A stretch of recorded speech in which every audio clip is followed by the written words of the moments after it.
What's up, guys? This is Andrew from IGN. I am here with Brian Malkowitz. Did it again. Oh, so close. Again. I keep doing that. And we're here fighting the second of two raid bosses in Borderlands 2's new Sir Hammerlock's Big Game Hunt DLC.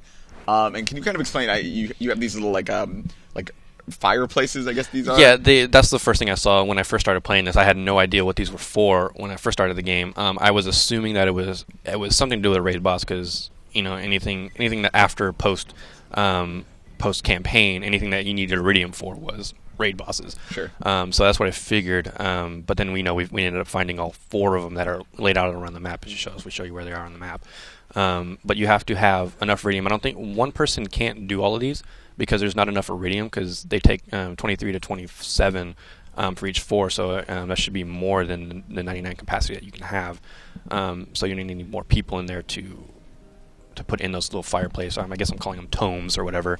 But you have to do all of those in one setting. They're all in Hunter's Grotto. Okay. So you just put the iridium in there, and then there's this little another totem right here in the middle of Hunter's Grotto that these little flames pop up, and there's a little lever that you pull right here. This doesn't actually spawn the raid boss. This spawns a bunch of savages and witch doctors that you have to fight a bunch of waves of before Dexiduous comes out. I guess that's how you pronounce it, Dexiduous. That sounds right. Yeah. A bunch of savages come out, and it's not just savages. You're going to get witch doctors, and they'll be like super badass witch doctors, and they have a lot of health. So with those super badass witch doctors and badass savages coming at you, they level up those savages, and they heal very often. So they have a lot of health, and they're healing super often. So it's hard to take them down, and you got to take them down fast. Otherwise, they're just going to keep leveling up and healing. Yeah, and the witch doctors are super annoying in general. Yeah. But then when you're getting like 3 or 4 super badass ones, that happens. But once you kill all of them, a big Dexiduous drifter drops out on the floor and begins to attack you. And one thing you guys were talking about is that unlike most of the other raid bosses, I think other than Terramorphous, this one allows you to die and then join the fight again. You can. Yeah, because this one's in an open playing field. When you die, it doesn't matter.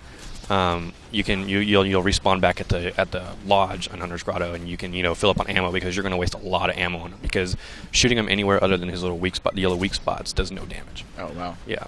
And it seems like he moves kind of quickly, so it's yeah, hard he moves quickly, and it's very hard to hit. If you have anybody under him, he does a little dip that kind of like attacks you with his little front legs. So it's really hard to hit him if people are under him while he's attacking because he dips down, and it's just really hard to get onto him. But oh man, and this is kind of it actually feels a lot like the Terramorphous fight in that he doesn't have a crazy shield. Like this is kind of the first one that's just like kind of a stamina thing. Like, can you keep fighting for as long as it takes? Yeah, honestly, like if you just stick with it, there's really no way to fail this boss because anybody can die.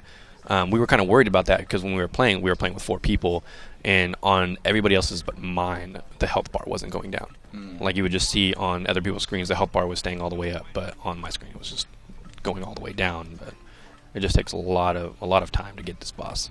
Yeah, and is there any real strategy to it other than just kind of honestly, weak point? It's really just the weak points. It's a weak point boss. There's really no strategy. I mean, what does he have like a specific attack to avoid or anything? If you're familiar with the drifters, because it's the first time you see drifters since Borderlands 1 and in the Secret Armory DLC, and they shoot little balls of corrosion at you, which most raid bosses seem like they do a lot. They use just corrosion. Yeah, they love their corrosion. Yeah, and it's not like a infinite corrosion like it was with Pete or Master G, but. It'll probably take you down if they do it, but he'll also attack you with his little 2 front legs and swipe you if you get too close to him. Yeah, it seems like he's getting you like one shot basically. Yeah, and he can get you from anywhere. As you saw, I went down previously inside the lodge, so he can shoot through the doors. If you're trying to take cover or get ammo or stuff like that. But is he weak to any ammo types or anything? Not that I've noticed, but I know that most drifters are prone to explosive damage. Okay. So if you have a really good explosion damage weapon, it'll probably be good against his weak spots if you can get it.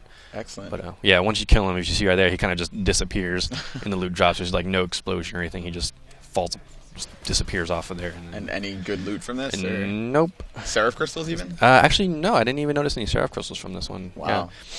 Man, yeah, it's kind of interesting how stingy they are with the loot, even on these. Yeah, it's like this big secret raid boss. Like this one, this is an unmarked raid boss. This is not a quest. You just have to, go to the totems and put the iridium in there and then go to that thing. So it's unmarked. So it's just kind of depressing that you get this really big secret boss and then loot Nothing just for it. Yeah, like wow, thanks. Well, cool, Brian. I appreciate it. Yep. And for all your Borderlands 2 raid boss needs, keep it locked to IGN.